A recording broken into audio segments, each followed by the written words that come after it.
Hello दोस्तों। आज के चार्ट स्पीक के सेशन में मैं मिलिंद उपासनी आपका स्वागत करता हूं। आज हम देखेंगे एक निफ्टी का ओवरऑल व्यू, सेक्टोरल व्यू, कुछ ब्रेकआउट्स, कुछ बॉटम फिशिंग के पोजीशंस जो इंटरेस्टिंग लग रहे हैं और फैन के जो क्वेरीज आए हैं उनके रिस्पॉन्सेस। तो निफ्टी से शुरुआत अगर हम करते हैं तो आज का जो निफ्टी का कंडीशन था वो शुरुआत में निफ्टी ने काफ़ी अच्छे से दिन भर में ग्रीन जोन में रहने की पूरी कोशिश की, लेकिन अंत में खत्म होते होते अराउंड -60 पॉइंट्स की तरफ से वो निगेटिव क्लोज हुआ। इसको जैसे मैंने कल आपको बताया था कि इस पे हम लोग को 16250 पे सपोर्ट दिख रहा है। तो यही सपोर्ट आज के टाइम पे अगर आप देखेंगे तो आज के दिन थोड़ा बहुत काम में आ गया और स्टॉक ओवरऑल मार्केट जो है आपका 6208 के करीब आकर के रुक गया है। अब 6208 अगर आप देखेंगे तो हमारा जो 9 मई का बॉटम था, यानी कल के दिन का जो बॉटम था उसके जस्ट ऊपर है। तो अभी यहाँ पे लग रहा है कि 16150 के नीचे अगर हम कल क्लोज हो गए तो ये पेन और हमारे लिए बढ़ने वाला है। ओवरऑल पिछले जो हमारा मार्च का ड्रॉप था जहां पे वॉर की बैड न्यूज आई थी और वहां से हमने रिवर्स किया था, उसका बॉटम है 15,800 के करीब। और यही मैंने आपको बताया था कि वीकली चार्ट पे भी देखता है कि 15,800 हमारा अगला सपोर्ट होगा अगर हम इस पड़ाव से भी चूक गए। लेकिन चांसेस हैं कि शायद हम अच्छे से रिकवर कर जाएं, क्योंकि मैं अभी डव्स का फ्यूचर्स देख रहा था। डव्स के फ्यूचर्स जो है अभी वो पॉजिटिव में चल रहे हैं, तो करीब 0.87% पॉजिटिव में है। तो होपफुली ऐसा लग रहा है कि कल शायद हम पॉजिटिव जोन की तरफ थोड़े बढ़ सकते हैं, क्योंकि ये हमारे सपोर्ट जोन्स जो हैं पिछले रिवर्सल्स के करीब आते जा रहा है। ये था निफ्टी जो कि काफी कुछ संभला हुआ सा लगा, लेकिन ओवरऑल मार्केट ब्रेड्थ अगर हम देखें तो वो काफी खराब थी। आखिरी के 1.5 घंटे में करीब 2 बजे के बाद से स्मॉल कैप्स में बहुत ही स्विफ्ट मूव आया और ये पूरा का पूरा प्रेशर नीचे की तरफ बढ़ गया है। और अभी जाकर के स्मॉल कैप्स जो है वो आपको दिख रहा है 9147 की तरफ जाता हुआ। और इसको जैसे ही हमने कल वीकली पे स्प्रेड किया था, अगर इसको वीकली पे अगर हम ले लेते हैं तो ये और नीचे की तरफ बढ़ता हुआ अगला पड़ाव जो दिख रहा है वो 8500 की तरफ जाता हुआ लग रहा है। यहाँ पे अगर आप देखेंगे तो अगर वीकली क्लोज इस लेवल के ऊपर नहीं हुआ, अगर शुक्रवार तक हम 9500 के पॉइंट के ऊपर बंद नहीं हुए, तो ये कहना क्लियर होगा कि आगे कोई सपोर्ट नहीं है। एक स्विफ्ट मूव आ सकता है जो 8500 की तरफ हमको लेके जा सकता है। ओवरऑल ये पोजीशन हमारी 2018 की जो पोजीशन थी, 2018 की जो स्मॉल कैप की टॉप थी उसके नीचे आ गई है, जो कि सीवियर प्रेशर बता रहा है। ओवरऑल अगर मैं डेली चार्ट पे देखूं तो स्मॉल कैप जो है वो ओवरसोल्ड जोन में भी आ चुके हैं। जो मैंने कल बोला था कि ओवरसोल्ड जोन ऐसी जगह है जहां से रिवर्सल्स या बाउंस चालू हो जाते हैं। तो ये निफ्टी और सीएनएक्स निफ्टी की समरी थी। सेक्टोरली अगर मैं देखता हूं तो यहाँ पे मुझे नजर आ रहा है कि ओवरऑल अप ट्रेंड में आने के चांसेस जो हैं, अगर सेक्टर वाइज हम देखें तो सीएनएक्स आईटी के चांसेस अच्छे हैं कि वो आईटी सेक्टर जो है वो शायद अप ट्रेंड में आ जाए। उसके बाद आने के चांसेस है निफ्टी एफएमसीजी सेक्शन सेक्टर के, कंजम्पशन और फिनेंशियल सर्विसेज, ऑटो, ये सब निफ्टी से ज्यादा स्ट्रेंथ दिखाते हुए लग रहे हैं। ऐसा लग रहा है कि ये अप ट्रेंड पहले चालू कर देंगे सीएनएक्स आईटी। तो सीएनएक्स आईटी में भी अगर मैं आपको दिखाऊं तो आज जो हमारा स्पेशल स्टॉक जो मैंने चुना है रिवर्सल के लिए, उसमें भी मैं आपको दिखाऊंगा कि सेटअप किस तरीके से पॉजिटिव लग रहा है। अगर यहाँ पे आप ठीक से देखेंगे तो डाइवर्जेंस हो रहा है।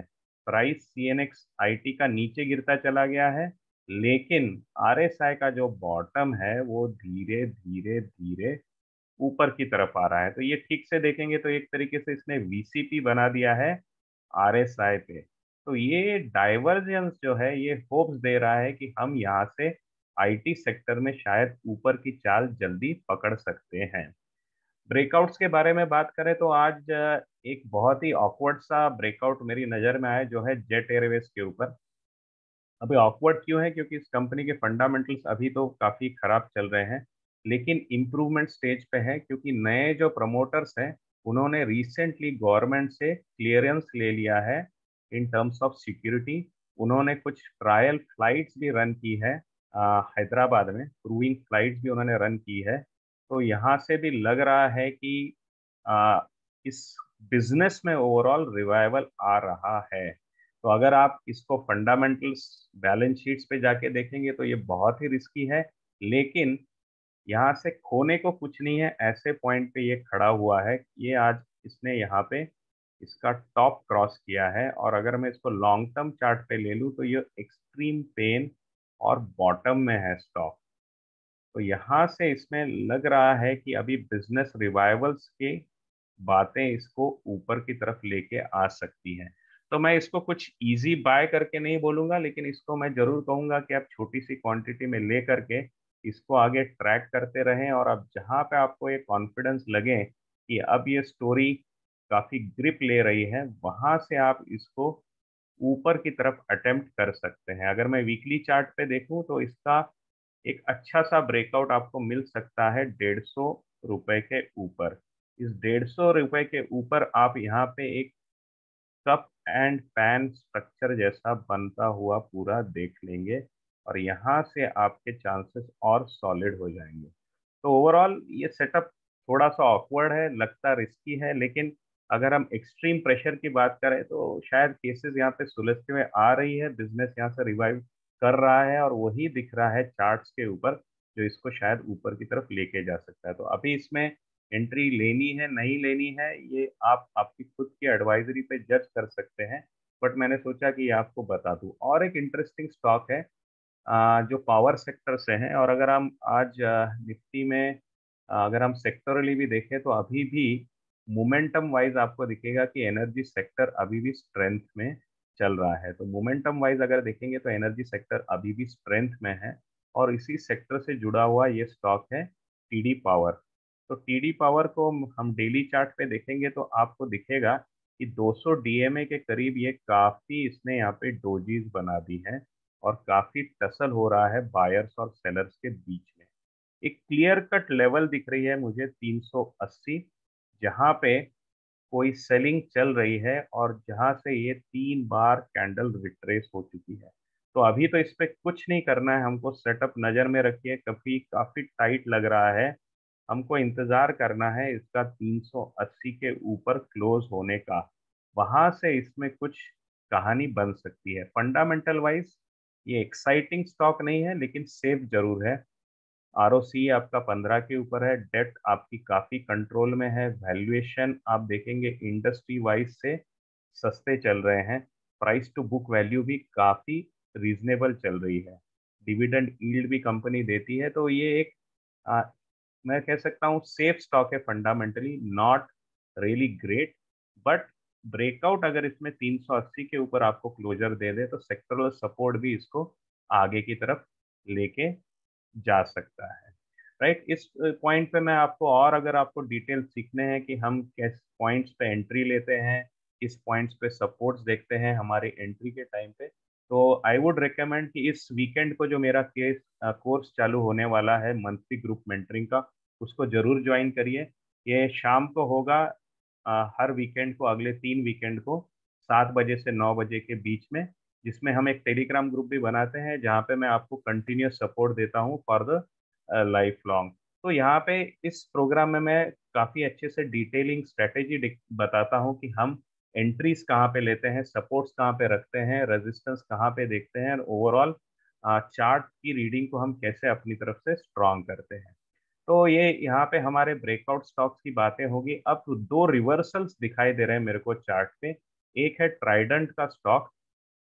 तो टेक्सटाइल सेक्टर एज सच काफी रिवाइवल मोड में है, गंगो मोड में है, एक्सपोर्ट्स इसके काफी अच्छे बढ़ते जा रहे हैं, और ये जो कंपनी है इसके फंडामेंटली आप देखेंगे तो ये यूएस की काफी कंपनीज को अपनी तरफ से सप्लाईज पहुंचाती है, और अभी यहाँ पे आप देखेंगे ये सपोर्ट जोन से लग के खड़ा हो गया है। तो इस पे आप नजर रख सकते हैं। 50.40 अगर आपकी एंट्री भी बन सकती है, तो स्टॉप लॉस आप यहाँ पे रख सकते हैं अराउंड 200 MA, जहाँ पे ये स्टॉक कभी भी आया नहीं है करीब करीब 1 साल से। तो आप देख सकते हैं कि इस स्टॉक की टेंडेंसी रही है कि वो 200 MA के ऊपर चलता रहे। तो यहाँ से इसके ऊपर आप नज़र रख सकते हैं। आपको कंफर्टेबल लगता है उस पॉइंट पे आप प्लान कर सकते हैं कि इसके हम ऊपर हम कुछ एंट्री लें। और एक अच्छा फंडामेंटल स्टॉक है जो रिवर्सल्स पे आकर के आगे बढ़ता हुआ दिख रहा है, वो है गुजरात अंबुजा एक्सपोर्ट्स। तो इनके भी फंडामेंटल्स अच्छे हैं।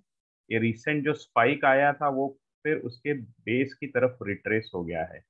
इंतजार यहाँ पे है कि हम फिर रिवाइव करेंगे, क्योंकि वॉल्यूम पूरी तरह से सक्टअप हो चुके हैं। ऊपर जाते हुए जबरदस्त वॉल्यूम थे, गिरते हुए सेलिंग वॉल्यूम अभी खत्म होते हुए आ रहे हैं। एक ये भी स्टॉक है जिसके ऊपर आप प्रॉपर नजर रख सकते हैं। अब मैं बढ़ूंगा फैन स्टॉक्स की तरफ। तो मैं जो भी यहाँ पे पब्लिश करता हूँ वीडियोस, उसके नीचे के जो आपके कमेंट्स हैं उनको काफ़ी डिटेल में और रेगुलरली लाइव मोड पे ही लिटरली पढ़ता हूँ, तो काफ़ी अच्छा सपोर्ट आता हुआ दिख रहा है आपकी तरफ से। Thanks for all the encouragement. और कुछ क्वेरीज भी आई है जहाँ पे लोगों ने स्पेसिफिक स्टॉक्स के बारे में पूछा है, जैसे कैनरा बैंक के चार्ट के बारे में मिथुन जी ने पूछा है, फिर ब्रिगेड के बारे में नरेश कुमार जी ने पूछा है। तो मैं अगर कैनरा बैंक के चार्ट को देखता हूँ, तो यहाँ पे आप देख सकते हैं कि ये 200 MA की लाइन को तोड़ के आज नीचे की तरफ चला गया है। मेरी नज़र में 200 MA की जो लाइन होती है, that is a severe pain point. इसके नीचे मैं जनरली कभी काम नहीं करता हूँ एज अ रूल। इसके नीचे अगर आपको काम करना है तो आपको लॉन्ग टर्म इन्वेस्टर ही बन के रहना पड़ेगा।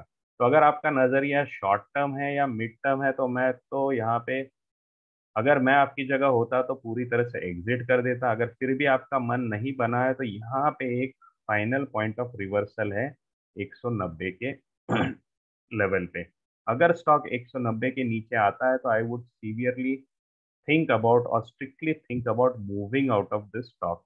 ओवरऑल ओवरसोल्ड जोन में आ चुका है। इनफैक्ट पूरा का पूरा पीएसयू बैंक बीज भी मैं आज देख रहा था, वो भी ओवरसोल्ड जोन में आ चुका है। तो इसको अगर आप ठीक से देखेंगे तो आपको मैं पीएसयू बैंक 20 पे लेके जाता हूँ। निप्पॉन ईटीएफ है। तो इसमें भी आप देखेंगे कि आप काफ़ी ओवरसोल्ड जोन में आ चुके हैं। तो यहाँ पे कुछ बाउंस एक्सपेक्टेड है, बट बाउंस से ज़्यादा जो मैंने आपको 190 रुपये की लेवल कही है, उसके ऊपर ध्यान दीजिए। और अगर वहाँ पे आपको वहाँ के नीचे क्लोज हो जाता है, तो उसमें रहने में मुझे तो कोई पॉइंट दिखाई नहीं देता है। फिर ब्रिगेड की बात करें तो ब्रिगेड भी ब्रेकडाउन हो चुका है। एक्चुअली एक काफ़ी अच्छा सा उसका जो सपोर्ट लेवल्स है, जो 1 साल से चले आ रहे थे, उनके नीचे ब्रिगेड ने आज ब्रेक डाउन दे दिया है। तो यहाँ से तो रिकवरी के चांसेस कम है, नीचे जाने के चांसेस ज़्यादा बनते हैं। मैं अगर आपकी जगह होता तो मैं एग्जिट कर देता। फिर भी अगर मेरे को यहाँ पे खड़ा रहना है, तो I will try to keep my stop loss at 400, क्योंकि 400 पे एक मुझे यहाँ रिवर्सल भी दिखता है, एक टॉप भी बनता हुआ दिखता है, जो कि पिछले सितंबर में बना था। तो शायद 1 साल के चार्ट पे हम इसे अच्छे से देख पाए। हाँ, यहाँ पे दिख रहा है।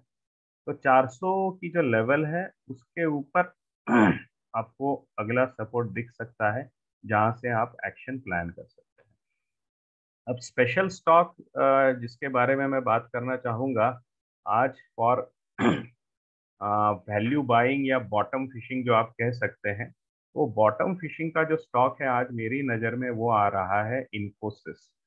पहले ही मैंने आपको यहाँ पे दिखा दिया था। अगर आप मेरा मार्केट ट्रेंड का डैशबोर्ड देखेंगे, तो पहले ही मैंने आपको दिखा दिया था कि निफ्टी आईटी जो है वो काफ़ी नज़दीक है अप ट्रेंड में आने के। और निफ्टी आईटी का बड़ा रिप्रेजेंटेटिव इन्फोसिस है। तो इन्फोसिस के चार्ट को हम 6 मंथ डेली पे देखेंगे, तो आपको यहाँ पे नज़र आएगा कि जिस तरीके से सीएनएक्स आईटी में दिख रहा है, वैसे ही यहाँ पे प्राइस तो गिर गई है, लेकिन आरएसआई ऊपर की तरफ जा रहा है। तो ये डाइवर्जेंस क्रिएट हो गया है, जो कि पॉजिटिव है। चांसेस है कि यहाँ से निफ्टी इन्फोसिस जो है वो बॉटम फिश करके ऊपर की तरफ बढ़ सकता है। इसके फंडामेंटल्स के बारे में मेरे मुझे आपसे ज़्यादा अलग से कहने की उतनी ज़रूरत है नहीं, लेकिन डिटेल में भी अगर आप देखेंगे तो काफ़ी लोगों का कहना है कि अभी डॉलर की जो कीमत है वो काफ़ी ऊपर चली गई है, जो कि आईटी बिजनेसेस को बेनिफिट करती है उनकी प्राइसिंग में, उनकी प्रॉफिटेबिलिटी में भी। अगर हम इंडियन रुपी टर्म में देखें, डॉलर टर्म्स पे देखें तो कुछ फर्क नहीं पड़ेगा, बट आपकी जो कॉस्ट है जो इंडियन रुपी में आज चल रही है उनको मैनेज करने में आपको वहां से हेल्प हो सकती है, क्योंकि ये कॉस्ट आपकी प्रॉफिटेबिलिटी को एंड में ऊपर की तरफ लेके आएगी। ऑर्डर बुक भी हेल्दी है, डील्स भी आगे आगे जा करके अच्छे नजर आ रहे हैं। तो C N X I T जो खुद अपट्रेंड की तरफ बढ़ रहा है, उसमें एक स्पेशल सेटअप की तरफ अगर मैं आपको देखने को बोलूं तो ज़रूर स्टडी कीजिएगा इन्फोसिस के बारे में। ओवरसोल्ड जोन से बाहर आ रहा है और एक पॉजिटिव डाइवर्जेंस बना रहा है, प्राइसेस नीचे जा रही है लेकिन आपका आरएसआई ऊपर की तरफ बढ़ रहा है। तो यही था आज के लिए आपका, आपको मेरी तरफ से अपडेट। अगर आपके पास कुछ भी क्वेरीज हैं तो ज़रूर ज़रूर जिस तरीके से आप अभी भी सपोर्ट कर रहे हैं मेरे वीडियो के कमेंट्स में डालिए, मैं आपको रिस्पॉन्ड बैक करूंगा, जैसे आज मैंने फैन क्वेरीज में किया है। Thank you for all the support and encouragement and yes, spending your time with me on this video.